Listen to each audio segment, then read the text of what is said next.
This conference will now be recorded. All right, so we will start with today's session.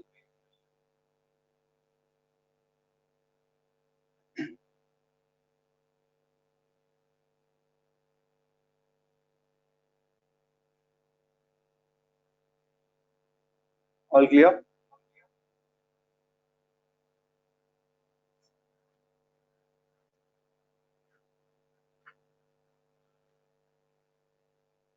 Okay, so today's topic will be chemical equations. So regarding chemical equations, we have already seen what are chemical equations in the previous classes itself.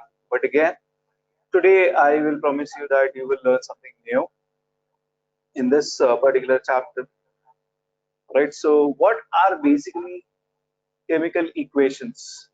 So when you talk about chemical equations, the chemical equation is a symbolic representation of a chemical reaction in the form of symbols and formulae. So we represent the entire elements in the chemical equation in the form of symbols and formulae, wherein the reactant entities are given on the left hand side and the product entities on the right hand side.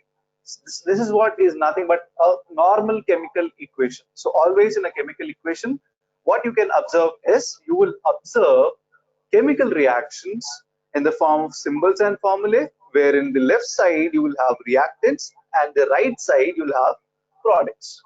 For example, let us consider this particular equation. 2H2O plus oxygen O2 gives rise to 2H2O, right?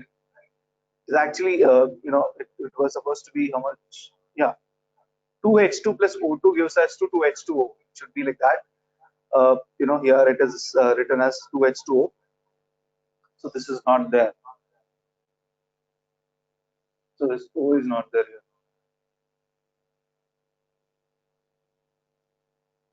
2H2 plus O2 gives rise to 2H2. Now it is balanced, right? 4 hydrogens and 2 oxygens. Yes. So this is a particular equation now. Now here we observe that the reactants are in the left hand side and we have products towards the right hand side. Whereas these are the coefficients in the chemical reaction, and the arrow mark represents the process, continuation process, and the conditions that you apply externally in the chemical reactions will be represented over here. Now this everybody knows, right? We have already studied this in the previous classes itself, so we know what are reactants, what are products, what are the conditions, what are the coefficients. So all of these make up the chemical equations, right? Proceeding forward. So what are chemical reactions? So chemical reactions are nothing but there is a combination or there is some chemical change that takes place when two or more atoms combine, or a single atom decomposes and gives rise to multiple products. So basing upon these types of chemical reactions, we classify chemical reactions into combination reaction, decomposition reaction, displacement reaction, and then redox reaction. So redox reaction is nothing but oxidation and reduction takes place at the same time. Simultaneously it happens. That's the reason why you call it as redox reaction. Now when you talk about combination reaction, you have A plus B gives rise to C. And then decomposition gives rise to, A gives rise to more than one product, right? So this is decomposition. So then you have displacement reaction where A plus Bx gives rise to Ax plus B. AP plus BQ gives rise to AQ plus BP. Similarly, the redox reaction has AO, where O is oxygen, plus BH, where H is the hydrogen, gives rise to AH plus BO. So one particular compound or element is getting oxidized and other one is getting reduced, right? So these are the different types of chemical reaction that we've learned so far, right? Any doubts?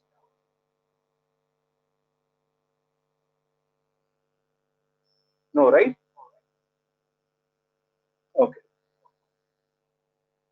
Proceeding ahead, chemical equations are written using chemical formulas, right? So we always write the chemical equations in the form of chemical formula. So, I mean, you are writing. You want me to open the previous slide?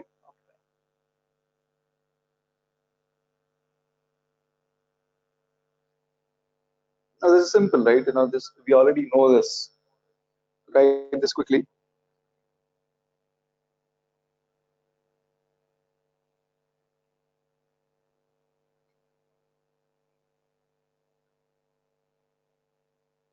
What is the difference between synthesis reaction and composition reaction? See, basically, synthesis is what? Synthesis is, nothing but generation, right? It is giving rise to some product, right? Now, whereas combination reaction here, two or more combine to give a single product. So that is nothing but combination reaction.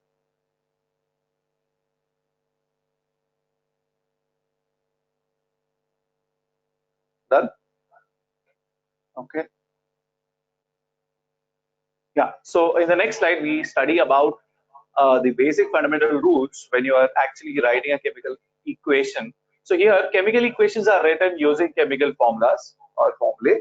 So the primary thing whenever you are going to solve chemical equations or balanced equations, first thing you'll have to be, very thorough on the chemical formulas, because when you don't know what is sodium hydroxide, there is no point you solving an equation which contains NaOH, right?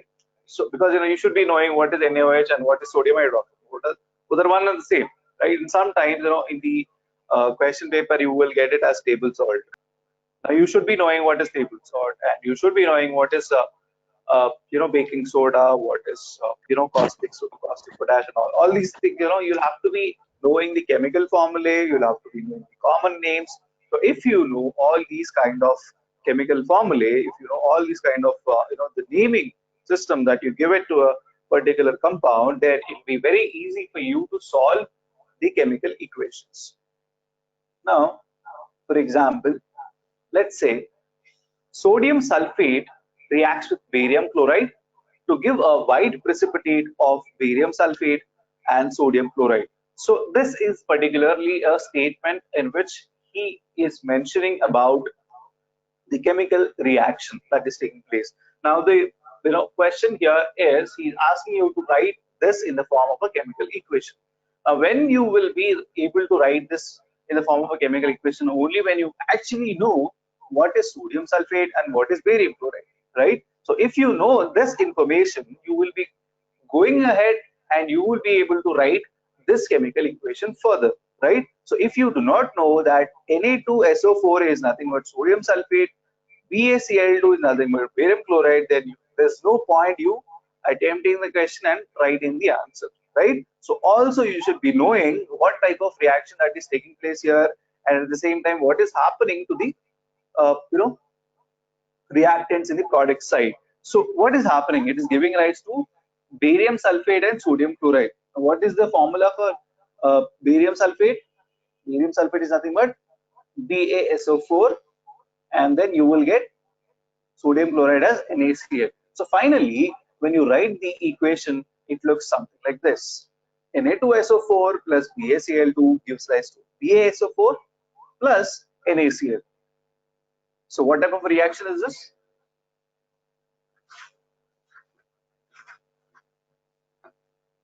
What type of reaction is this?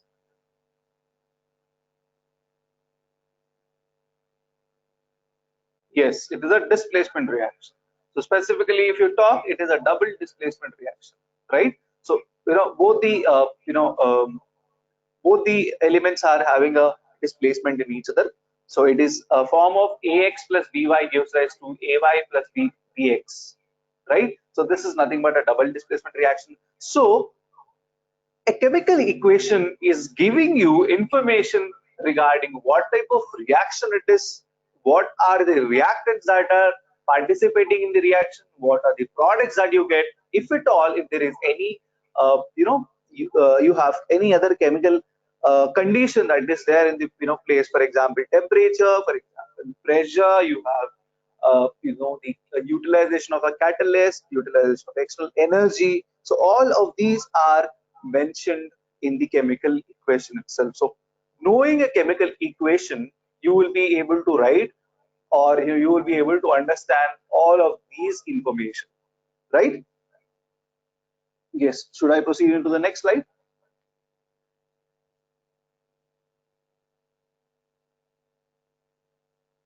Okay. I'm moving on to the next slide.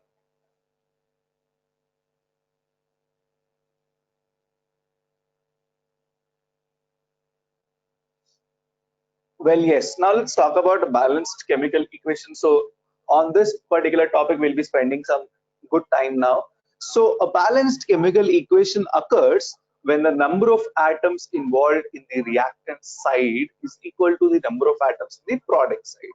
So always we should make sure that the number of atoms which are there specifically in the reactant side, that's LHS, should be equal to the product side, that is nothing but the RHS. So LHS and RHS, the numbers should be same with respect to the elements, right? So we have an example here. So N2 plus H2 gives rise to NH3. So now in this particular example, if you can look at this, clearly, you will be getting two sides. One is left hand side and the other one is right hand side. So what did I tell you? Left hand side contains, what do they contain? Reactants or products? Reactants, right? Yeah, so reactants. So tell me the number of reactants that are present, the number of nitrogen atoms are present in the left hand side. It is 2, right? How about RHS? 2, 1, 2, 3, right? So 2 in the left hand side, 1 in the right hand side, whereas hydrogen 2 in the left hand side and 3 in the right hand side. Everybody agrees with this?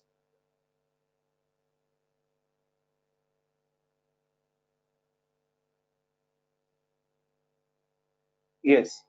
Okay. Now, what do you think? Is this a balanced chemical equation? Do you have that stability, or do you have the balancing nature in this particular chemical equation? No. So this is not a balanced chemical equation. Now look at this equation. N2 plus 3H2 gives rise to 2NH3. Now let's take the same table again. So LHS and RHS, we have the same nitrogen and hydrogen as the main subjects. So if you compare now, you can see two, in the both LHS and RHS side, and 6 in the LHS and RHS side. Now, what do you think? Is this a balanced chemical equation? Yes. So this is particularly called as a balanced chemical equation. So here on, whenever you are solving for equations, whenever you're balancing them, you'll have certain key points in your mind when before solving. So I'll explain you how to do it in this today's class. All right. So let me move on to the next slide.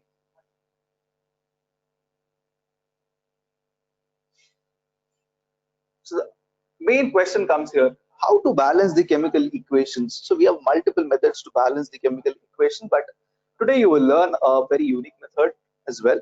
But before that, we will go with the standard method, that is nothing but trial or error method. So we will basically do this using examples.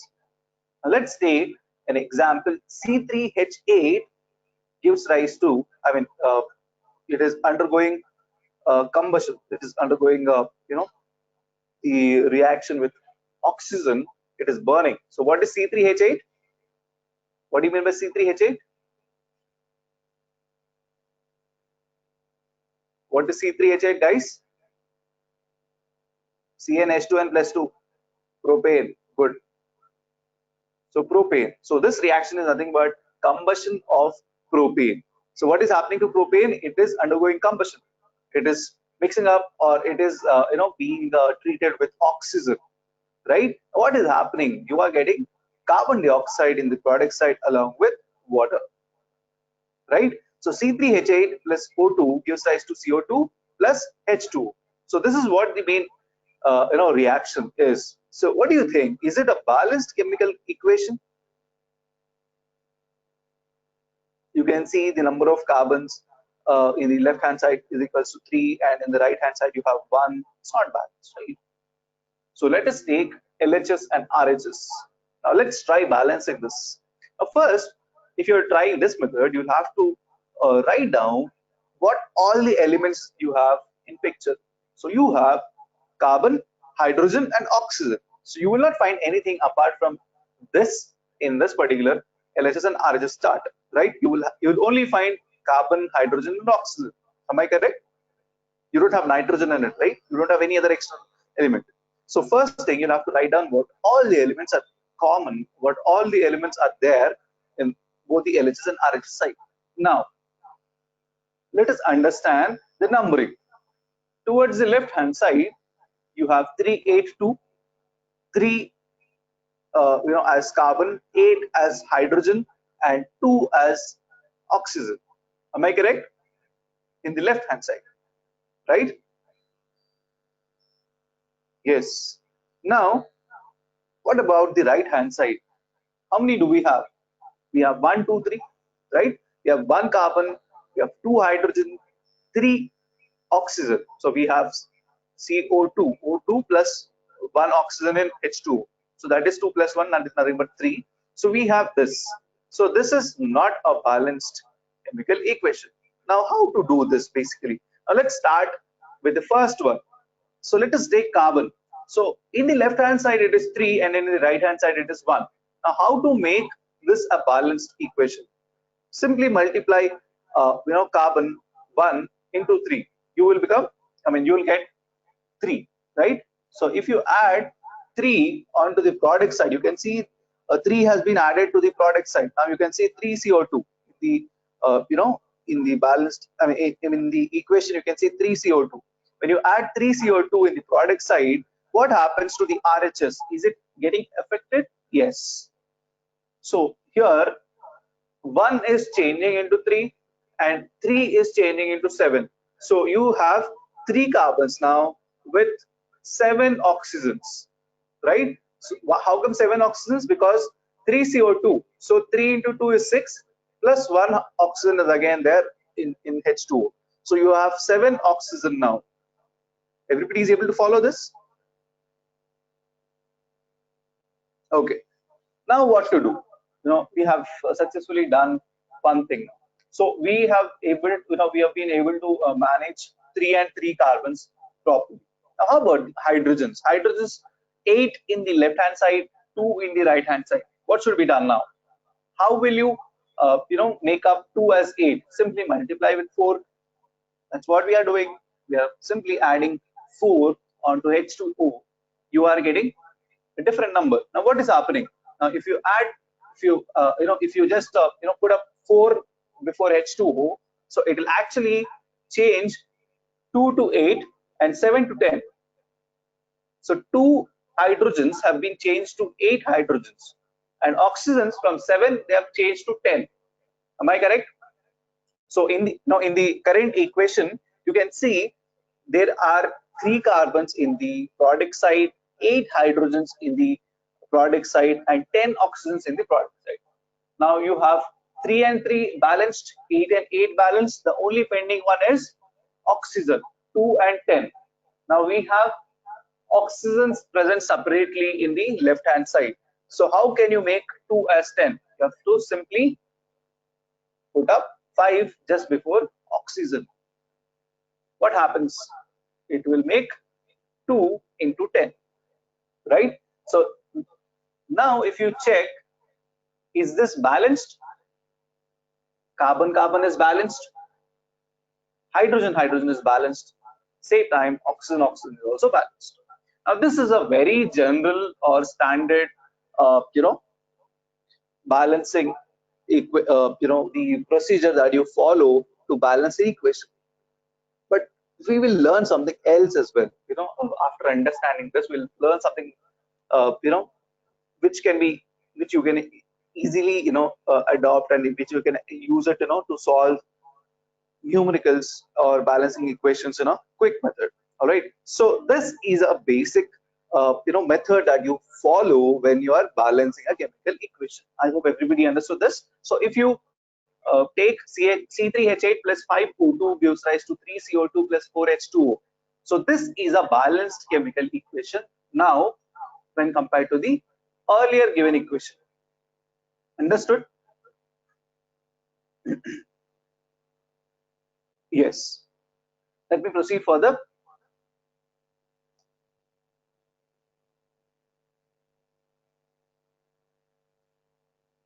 We have one more equation here. NaOH plus H2SO4 gives rise to Na2SO4 plus H2. So this is a given equation. Now naturally you can see some, abnormal, presence of, the numbers in the reactants and product sides, right? So you have one sodium here in the reactant side, 2 sodium in the product side. You have different numbers. So now we'll again follow the same, standard method to solve this. So we have LHS and RHS. What should be done first? We'll have to first take down what all the elements which are present individually. Now everybody should be comfortable with elements, formulae, compound, and all of these, symbolic representations. You do not know how to take, the separate, rows for sodium, oxygen, hydrogen if you do not know, the formula or the elemental, symbol, right? So first you'll have to take sodium, oxygen, hydrogen, sulfur. Do you think anything else is present? No, right? So in the entire equation, in the reactant side and the product side, you will find the same, you'll find the same elements. Now this is the very speciality of the chemical equation. So whatever is there in the reactant side will only get repeated in the product side. These elements only get repeated in the product side. You will not have any mix-up of external substance, provided, it is not reacting with the container. The entire chemical reaction is happening only among the reactants, right? Yeah. Now what is happening? First we'll have to take down the numbering. Okay, towards the left hand side we have 1531, right? 1 sodium, 5 oxygen. How come 5 oxygen? 1 in NaOH and 4 in H2SO4. So it is 1 plus 4, nothing but 5. And in hydrogen we have 3, 1 in NaOH and 2 in H2SO4, and sulfur is present only 1 in the H2SO4. How about the right hand side? We have 2, 5, 2, 1, right? So 2 sodium, 5 oxygen, 2 hydrogen, and 1 sulfur. Now how will you do this? How exactly you will solve this? First, always go with the, starting element. We have sodium. So 1 in the left hand side, 2 in the right hand side. How will you manage this? Simply put up a 2 in the left hand side. So what happens? If you place 2 on the left hand side, this will become, putting up 2 before NaOH will change certain things now. Sodium becomes 2, oxygen becomes 6, hydrogen becomes 4. Everybody is able to follow? Oxygen is becoming 6 because 1 is being changed to 2, whereas you already have 4. 2 plus 4 is 6, right? So 3 hydrogens are changed towards 4 hydrogens. Now 2, 6, 4, 1, 2, 5, 2, 1. This is the new, newly obtained one. Now still it is not balanced. Sodium is balanced, oxygen is not balanced, hydrogen is not balanced, sulfur is balanced. Now most of the time, here comes the confusion. When you start solving for oxygen, in such cases, you will end up, taking so much of time when you're balancing the equation. So first and foremost thing, first go with the main subject, the main element, the starting element, and then if you have any other extra element, go with that instead of going with oxygen. So let us not solve for oxygen, because here you have 6 on the left hand side and 5 on the right hand side. If you want to manage, you have to I mean, most of you guys go with the multiplication of 5 in the left hand side and 6 on the right hand side. It will give you a bigger number, so somewhere around 30, right? So it will give a very bigger number. So instead, what you can do is you can actually add 2 to the hydrogen. We are trying to solve hydrogen. You can see I've put up 2 before H2O on the product side. Now adding this on the product side, why am I putting on the product side? Why am I not actually keeping it in the reactant side? Because product side is having lesser number when compared to the reactant side, right? So that is the reason. Yes. Now by inserting 2 in before H2O, this is changing not only hydrogen but also oxygen's number. Now this is resulting in 5 oxygen becoming 6 oxygen, 2 hydrogen becoming 4 hydrogen, right? Now if you check the numbering 2641, 2641, is it a balanced one?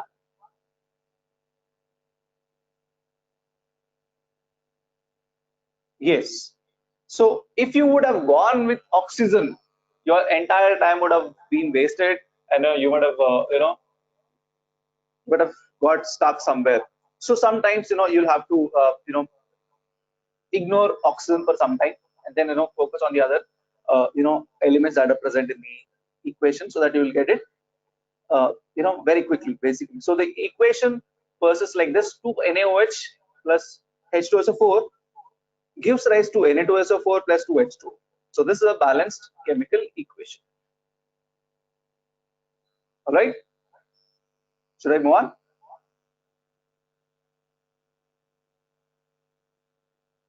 Okay. So 2 is 2 and 2 matching, 6 and 6, 4 and 4, 1 and 1. So it's a balanced chemical equation.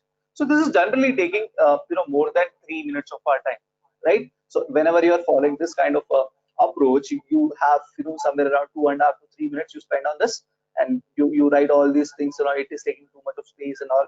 And second thing is you'll have to be very accurate when you're measuring the right hand side and left hand side things, right? So there are quite a few chances that you miss out on the correct answer when if you just put up a wrong number, or if you just select the wrong element first, right? So this is some yes, it is a standard process, but again, if you are going with this process, it is taking a slightly bit more time for you to solve the balanced equations, right? Now let us see the alternative. So here we have an equation: C3H8 plus O2 gives rise to CO2 plus H2. Guys, listen to this. This is a very important trick that I'm going to tell you. How to solve balanced equations very quickly is a trick. Now here, what do? You will take the same equation but with a PQRS system. You will you will add PQRS before before the compound whichever is present in the reaction. So you will add P before C3H8, Q before O2, R before CO2, S before H2O, right? So this is a new form. So this is called the PQRS method. It's a very effective method. You will get equations very quickly. So if you are good at solving this, all right. So you can solve any equation using this particular method. Now let us understand how to solve this. Now you have P before C3H8, right? So here also we should be taking the elements which are present. So we have CHO, right? Instead of taking left hand side and right hand side, here we are just taking what are the elements that are present. We have carbon, we have hydrogen, and we have oxygen. The same thing are also repeated in the product side as well. So you have carbon, hydrogen, or oxygen. Now where is P present? P is present just before carbon, right? Not only carbon, but again C3H8 is the entire compound which has P as a subject. Now I can write P as 3P, right? I can write P as 3P, and I'll be equating it to the same carbon which is present in the right hand side. Now towards the right hand side, I have carbon in CO2, right? I have right hand side carbon in CO2 and left hand side carbon in C3H8. So here, how many carbons are present? 3 carbons are present. So that's the reason I have to get as 3P. Whereas towards the right hand side, I have only one carbon. So what is the subject? R is the subject. So I am equating 3P is equals to R. 3P is equals to R. If you talk about hydrogens, 8 hydrogens are there. What is the subject? P is the subject. So 8P is equals to, where is the hydrogen in the product side? In the H2O. So H2O has S as the subject. So I'm writing it as 2S. So 8P is equals to 2S. Oxygen is having Q as a subject, and 2Q is equals to, oxygen is present in both the compounds in the product side. So I am writing it as 2R plus S. How many of you didn't understood this?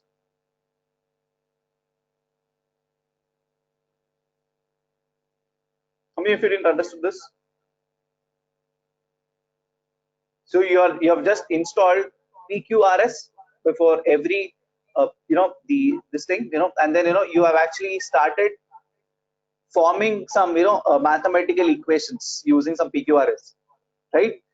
So you get these equations. Now what do? Very simple. It's done. If you have got these equations in a correct way, it's done. It's completely done.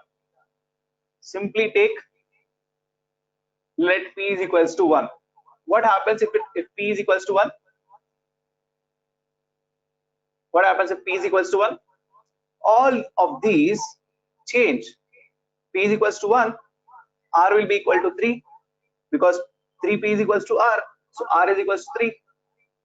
Then you have S is equals to 4. How come? 8P is equals to 2S. 8 into 1 is equals to 2S. 8 is equals to 2S. S is equals to 8 by 2. S is equals to 4. And then last one, Q. 2Q is equals to 2R plus S. So when you solve it, you get Q is equals to 5. So if you solve this, you will get P is equals to 1, Q is equals to 5, R is equals to 3, S is equals to 4. Right? Everybody understood how did I get this?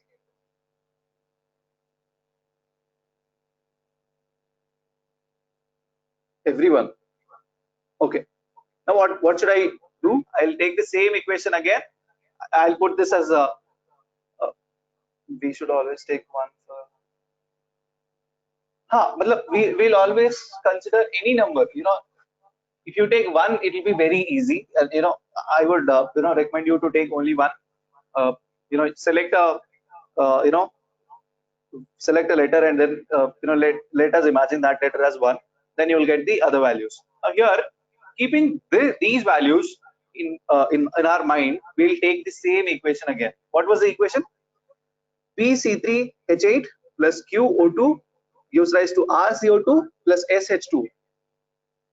How we will know that 3P is equals to R? Okay, I'll repeat this again. Sharad, look at this.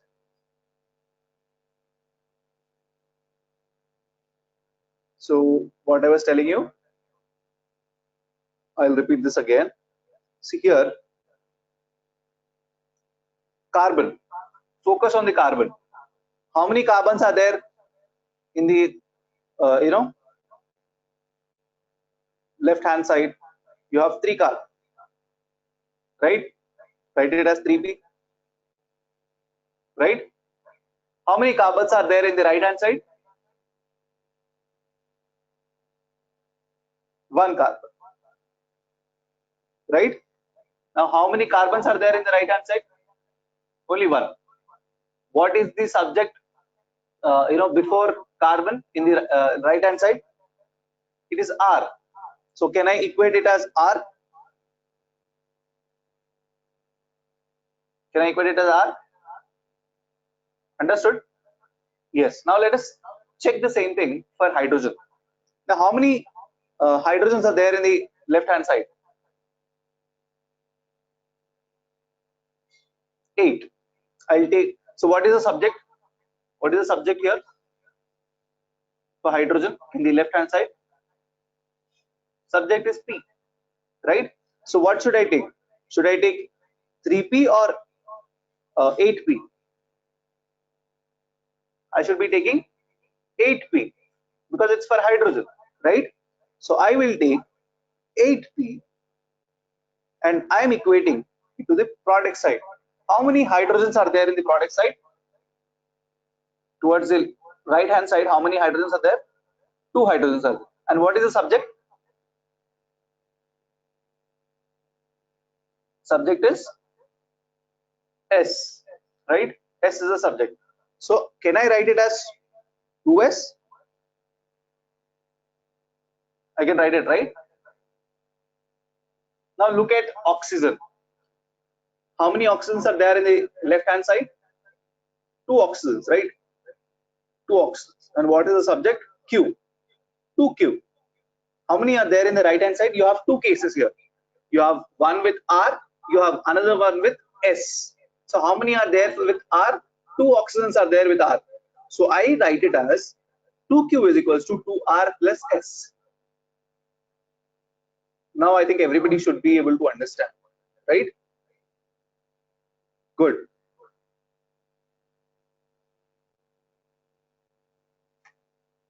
Yes. Wait, Aditya, wait.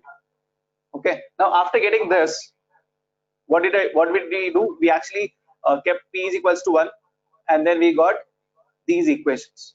Once we get these equations, we will take the entire equation again with PQRS and we'll simply substitute. You just substitute the values. P is equals to 1, Q is equals to 5, R is equals to 3, S is equals to 4. You got an equation. You will get an equation. So always remember, this is not a final equation for every case. You will have to, some more modifications in this particular step. But how to check it? Again, follow the same method. Take this table, CHO, left hand side, right hand side. How many carbons are there in the left hand side in the final equation now? 3. How many are there in the right hand side? 3. Balanced? Yes. How many hydrogens are there in the left hand side?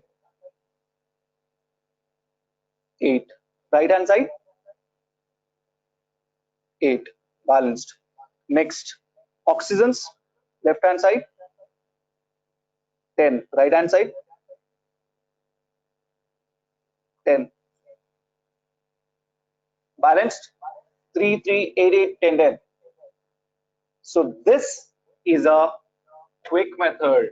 If you are able to do this quickly, if you remember all these steps, you can solve any equation in this world. Whatever the equation is being given to you, you will be able to solve it just like that. You have slight modification that you'll have to take care, that I'll tell you. We'll do some more examples, don't worry. But how many of you frankly understood this method? Everyone? Or anybody still there who doesn't cope up with this? Everyone understood? Okay, which one is easy, this one or the previous one?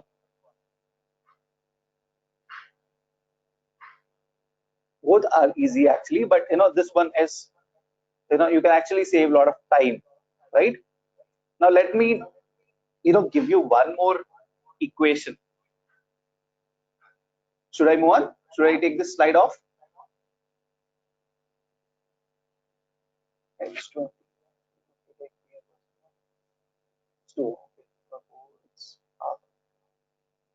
P is equals to what?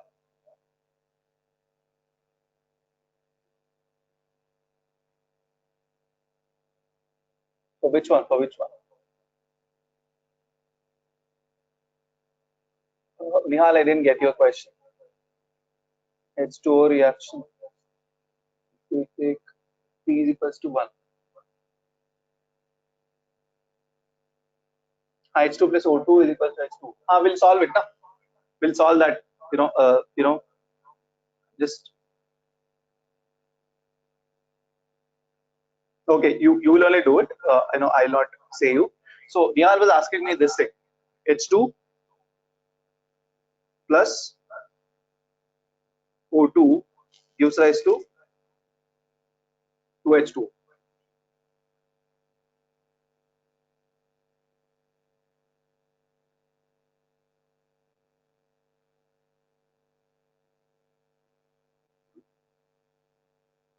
This was the previous equation, right? Now here in this case, what you will get? If you insert P here, Q here, and R here, what will you get? 2P is equals to 2R, right? And then you have 2Q is equals to R, right? You will get this. Now let P is equals to 1. When P is equals to 1, what happens? P equal to 1, R equal to 1. But here Q will become 1 by 2. Q will become 1 by 2, right? Observe this carefully.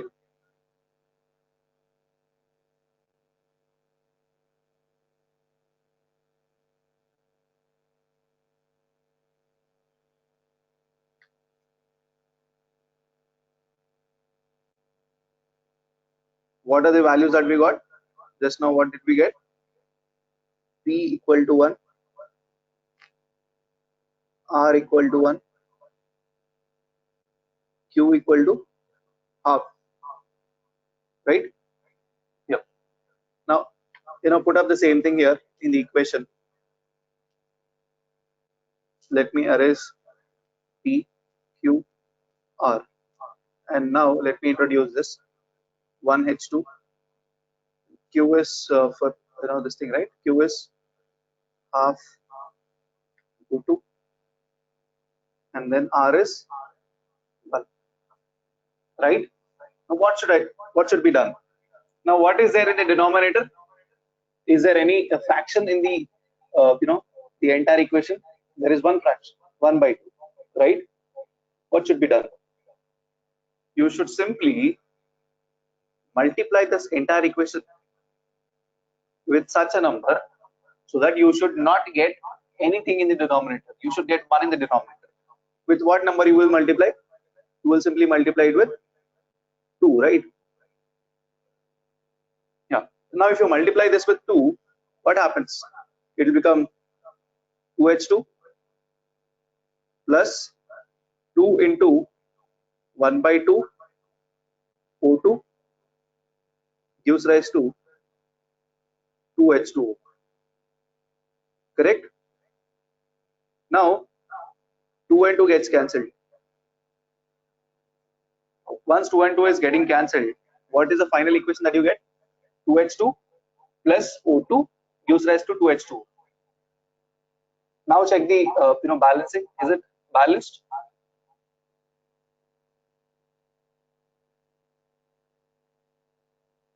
Understood? What did we do? We have simply eliminated denominator. The last step was eliminating the denominator. You understood? Good.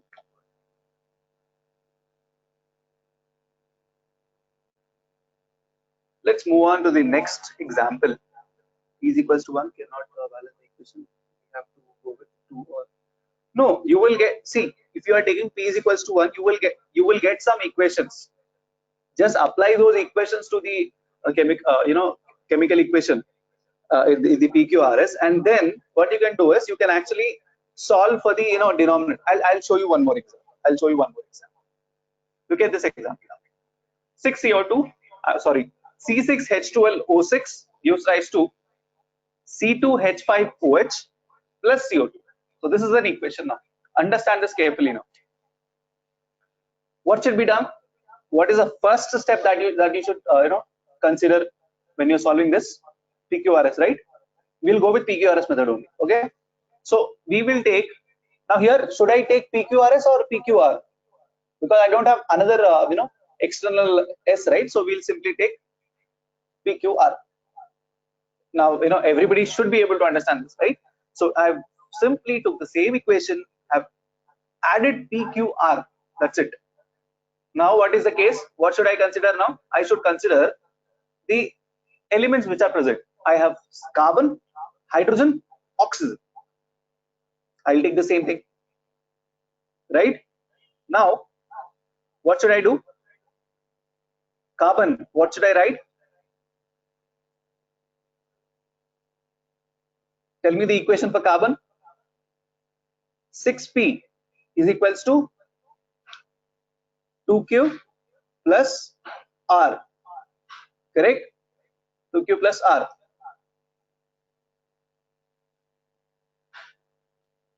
Correct? Everybody is able to relate it. Now tell me for hydrogen.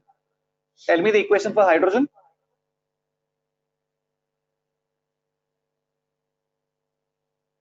Hydrogen. Hydrogen is how much? Is this for hydrogen? 12p is equals to 6q. How come 6q? Because we have hydrogen repeated twice in the same compound. C2H5OH. Yes, H5 plus H is 6. So 6q. How about oxygen now? What will be the number for oxygen? What will be the equation for oxygen?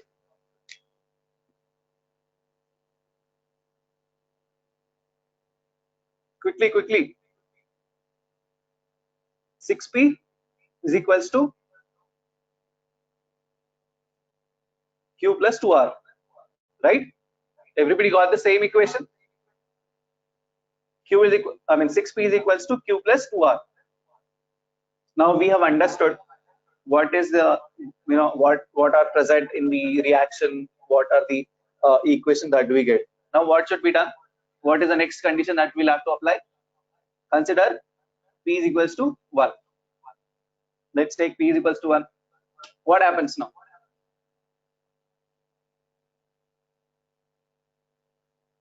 Now I am using this because I'll straight away get q. 12 into 1 is equals to 6q. So q will be equal to 2. Now when I get q is equals to 2, I can substitute q value as well in the other one. I'll take the next one now. Because I have p value and q value, I'll get r value as 2.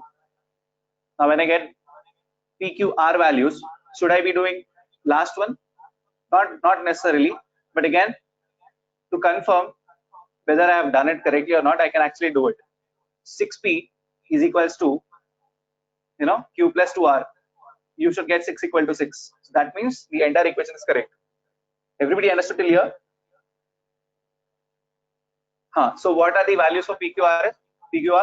We have p is equals to 1, q is equals to 2, r is equals to 2. So these are the values that I have got so far, right? Now, what is the next thing that I have to do? Substitute. Take the same equation again, and then substitute. You will get the final equation as like this. Then you'll have to do verification. Take this table. Now in this table, now check what are the number of carbons that are there in the final equation. Tell me the number of carbons in the left hand side? 6. Right hand side? 6. Balanced. Hydrogens? Left hand side 12. Right hand side 12. Balanced. Oxygen, left hand side 6. Right hand side balanced. Everything is balanced. 6, 6, 12, 12, 6, 6 again. That's it. I'm explaining. That's the reason it is taking time. But if you do it with a pen and paper, or you will be actually able to do it very quickly. You can solve any equation. Any equation in this world is given to you, you will be able to solve with this technique. Only the thing is slight modifications will be essential, because sometimes you will get PQRS values in the form of fractions. Now there, in that case, what you should be doing? You should eliminate the denominator.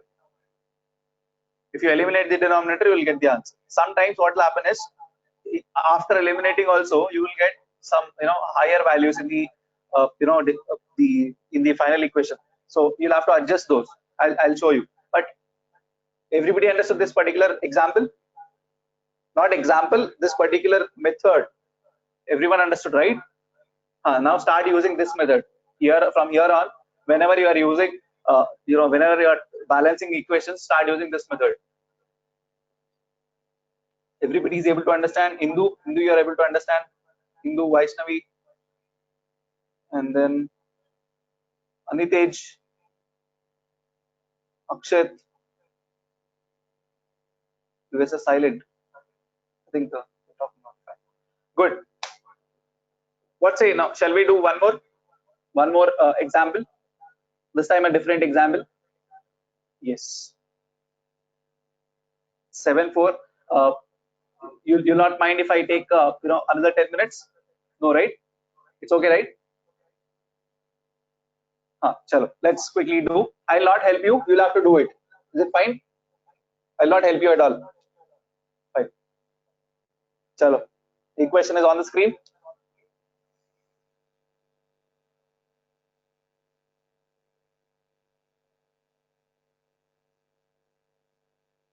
Your time starts now. I think I'll stop the recording.